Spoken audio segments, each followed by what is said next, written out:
Canto 17. Victorious Valletta.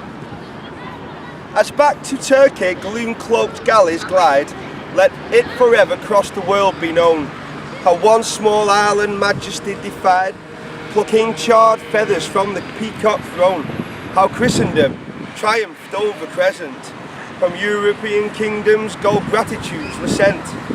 Auberges of Auvergne and France, Aragon and Germany, Castile, Portugal and Provence pour wealth into the kitty, fortune enough to help finance a fortified city, forever joined with its founding father, Humilima Civitas Valletta.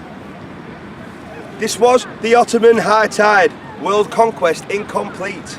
Now Maltese pride with Rome allied, the Grand Christian fleet slaughters the Turkish navy, irreversible defeat. Lepanto, 1571. Armada. English impressor dares the best of Spain, though feeble-bodied Alfred carves a heart. As buccaneers ravage the Golden Main, Castile to punish plans this bold upstart. Vainglorious, armies poised for battle, her fleet is numerous as Thorgian cattle.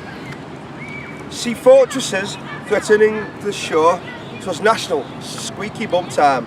Drake sent his navy out to war, soaked in chivalry and rhyme. Fierce as Ariam and Thean bore, proud men in scurvy prime, shall pour hot blood from England's brutal sky, on men who never expected to die. As day by day King Philip's fleet grew weary for the fight, on came defeat with backbone beat and battle plan contrite. Spectres of splendid gilded ships made locusts. Something black, which crops blight. Irish Sea, 1588. Thistle and Rose. London laments the passing of an age. The Virgin Gloriana breathes her last. As monarchs, poet moulded on the stage, proud Stuart blood is poured into the cast. Britain reborn. One king, one law, one land. The border guards withdrawn, the lords and ladies stand. Dearest brethren and friendes, my two realms are unite. To end this, all our quarrelists, together we must fight. All our rascally enemies, put them to common flight. Letting our country prosper with the peace, and all our revenues thereby increase.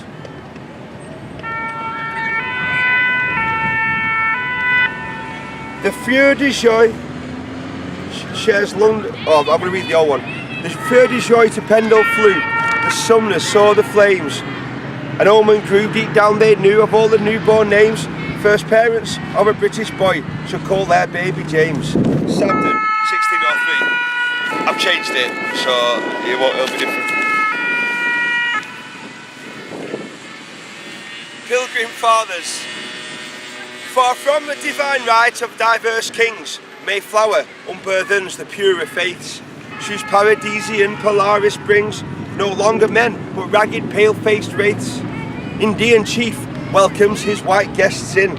Advent of native grief, the sentence did begin.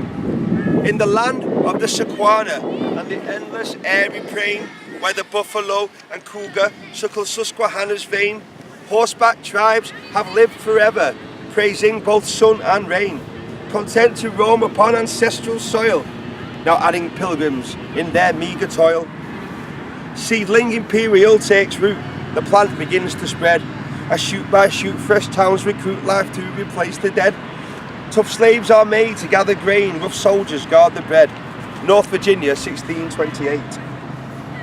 Closing the Orient. As families of monkeys hug the trees, away from the rambunctious jungle floor, as dragonflies hover a mountain breeze like albatrosses gathering offshore, Tokugawa shuns the approaching west. European power views more encroaching pest. The Shogun's temple throbbed intense. Send them back across the seas. About our harbours build a fence, all their goods and assets seize, and offer them no recompense, even the Portuguese. No more their decadence must we endure. Let us free Shinto from this stint impure. Imagine if the pedalo was thrown off Lake Naki from Tokyo to Kyoto via Nagasaki. All ports are cleansed of foreign trade, trinkets deemed quite tacky. Japan, 1640. The 30 Years' War. As shepherds find pockets of anxious sheep, pull from the flock, as Rajput palaces crumble with time, as when the pathway steep descends from pinnacles and promises. Colossal Spain, Catholic continent, lay challenged in her reign by northern Protestant. And so the great death time begun, spoken across gypsy palms. These frenzied wars of religion, only spilling blood becomes. Buoyed up by Aztec bullion, Germany up in arms, as 300 petty princes squabble, handsome burghers turn to brick and rubble. The Treaty of Westphalia ends 3 decades of wars, when Europa has together made conflict cause by cause. When Prussian gentry muses, this is not peace, but more a pause. Berlin, 1648. Get there. Nervous world. Masticating mellifluous parley, men praise war and its pale auspicious strain, proving keystones of mortal history, even the new world forced to know its bane. Setting the scene for godless global rage, deep things to be and been must pass upon this page. The world has sown its seeds of woe in the fertile bed of time. Every one a weeping willow, every one commits a crime. Ye free men of the future show, through prose or rosy rhyme, how great world war was always meant to be, for we have always worshipped destiny. Berlin, Moscow, Paris, Warsaw, Valletta, Washington, Brussels, Cairo, Rome, Tokyo, Vienna and London, pace round peace, a pack of wolves, approaching Armageddon. Earth, 1656. Sun King. To be a Frenchman is to feel a king, and if a king of France, then feel a god. The 14th Louis, near life's fountain spring, unnerving ancient nations with his nod, through cocksure steel and Argentine steel, his legions conquer Lille, Alsace and Flanders field. As godheads in their realms reign, build palaces in the sky, upon the Parisian plain would heaven on earth arise, where courtiers sip dry champagne and chandeliers surprise the sycophantic fervour of Versailles, where men on earth ever esteem so high. He builds a string of starry forts from Verdun to Gravelines, then fills the ports with thrilling sorts many a tough marine. Combine these with her mountains and Europa's queen serene. France, 1684. Last one. The Siege of Vienna. Get the tower in the background. Islamic spectres on Austria fell. Vienna must for Europa stand firm. Else Pasha and the Turkish infidel into the west and through their wives would worm.